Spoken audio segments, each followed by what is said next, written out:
বিভিন্ন হলের শিক্ষার্থীরা ঢাকা বিশ্ববিদ্যালয়ে তারা কিন্তু ইতোমধ্যে সাধারণ শিক্ষার্থীদের যে বিক্ষোভ মিছিলটি আজকে হবার কথা ছিল সেটি কিন্তু অনুষ্ঠিত হচ্ছে। এটি ঢাকা বিশ্ববিদ্যালয়ের লাইব্রেরিতে আসলে প্রথমে শিক্ষার্থীরা জড়ো হন এই কোটা প্রথার বিরোধিতা করে, এবং এরপরে কিন্তু তারা মিছিলটি নিয়ে তারা পথযাত্রা শুরু করে এবং সেটি মহসিন হল হয়ে ঢাকা বিশ্ববিদ্যালয়ের টিএসসি এবং বুয়েটের শিক্ষার্থী যারা রয়েছে তাদেরকেও তারা অনুপ্রাণিত করার চেষ্টা করে, এবং ঠিক এই মুহূর্তে কিন্তু পলাশীর মোড় হয়ে এটি চলে যাচ্ছে নীলক্ষেতের দিকে।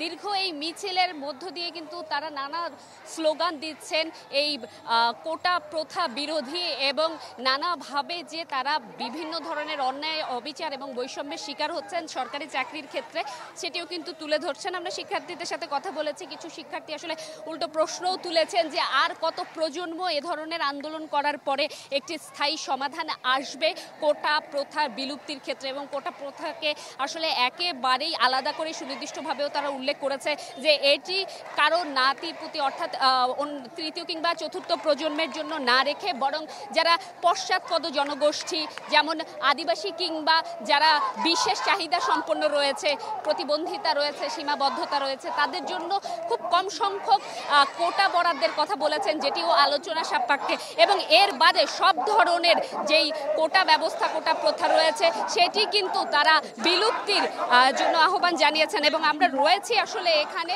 একে একে এই যে আন্দোলনটি এটি কিন্তু দীর্ঘায়িত হবে বলে তারা জানিয়েছেন, এবং এইটুকু ঘুরে কিন্তু তারা পুনরায় শাহবাগে জড়ো হবেন বলে জানিয়েছেন। দীর্ঘতর এই যেই মিছিলটি, বিক্ষোভ মিছিলটি, এটিতে আসলে আশপাশে বিভিন্ন কলেজের শিক্ষার্থীরাও অংশগ্রহণ করেছেন, এবং বিভিন্ন বেসরকারি বিশ্ববিদ্যালয়ের শিক্ষার্থীরাও কিন্তু এই যে আন্দোলন বিক্ষোভ মিছিলটি রয়েছে এখানে অংশগ্রহণ করেছেন, এবং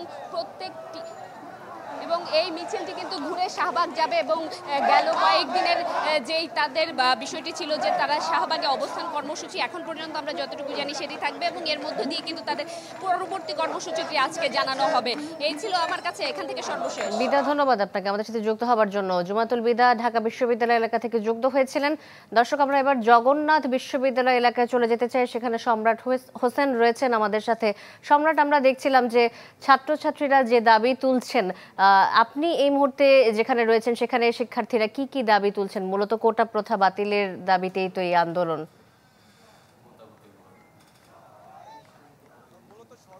চাকরিতে যে কোটা প্রথা সেটি বাতিল সহ যে 2018 সালের পরিপত্র পুনর্বল, সেই দাবিতেই কিন্তু সারা দেশের বিশ্ববিদ্যালয়ের শিক্ষার্থীরা যেমন আন্দোলন করছেন, সেই ধারাবাহিকতায় কিন্তু জগন্নাথ বিশ্ববিদ্যালয়েও তারাও এই দাবিতে তারা আন্দোলন করছেন। আমরা বেলা 3টার পরে বিশ্ববিদ্যালয় ক্যাম্পাস থেকে এই জগন্নাথ বিশ্ববিদ্যালয়ের শিক্ষার্থীরা একটি বিক্ষোভ মিছিল বের করে সেখানে তারা বিভিন্ন ধরনের দাবি দাওয়া তুলছেন। বিশেষ করে সরকারি চাকরিতে যে কোঠা, যেই কথা বলা হচ্ছে যে সেই কোঠা প্রথা বাতিল করার কিন্তু তারা জোরালি দাবি জানাচ্ছেন।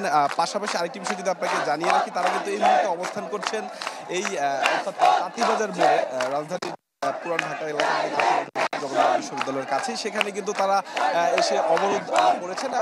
পাশাপাশি আরেকটি বিষয় যদি আপনাকে জানিয়ে রাখি যে এই দাবি আদায়ের লক্ষ্যেই কিন্তু জগন্নাথ বিশ্ববিদ্যালয় তারা যে আন্দোলন করছেন তারা বিভিন্ন ধরনের প্লে কার্ড নিয়ে তারা স্লোগান দিচ্ছেন। পাশাপাশি এখানে কিন্তু আমরা দেখতে পাচ্ছিলাম যে এই আইন শৃঙ্খলা রক্ষাকারী বাহিনীর তৎপরতাও রয়েছে। তারাও কিন্তু এই বিক্ষোভ যে অবস্থান কর্মসূচি করছেন শিক্ষার্থীরা, তারা সেটি ঘিরে রেখেছেন। আরেকটি বিষয় যদি আপনাকে জানিয়ে রাখি যে এই জগন্নাথ বিশ্ববিদ্যালয়ের শিক্ষার্থীদের যে দাবি দেওয়া, তারা যে বিষয়টি বলছেন যে মেধাবীদের যেই জায়গা কিংবা যেই তাদের যেই যোগ্য যে প্রাপ্যতা সেটি কিন্তু তারা পাচ্ছেন। এই জন্য আসলে তারা কিন্তু এই এলাকাতে তারা কিন্তু কোঠা বিরোধী আন্দোলনে তারা সরব রয়েছেন। আরেকটি বিষয় যদি জানিয়ে রাখি যে তাদের এই তাঁতিবাজার এলাকায় এই শিক্ষার্থীদের অবস্থানের কারণে কিন্তু এই এলাকায় প্রচন্ড ধরনের যানজট সৃষ্টি হয়েছে, অর্থাৎ সব রাস্তায় কিন্তু এখানে বন্ধ রয়েছে।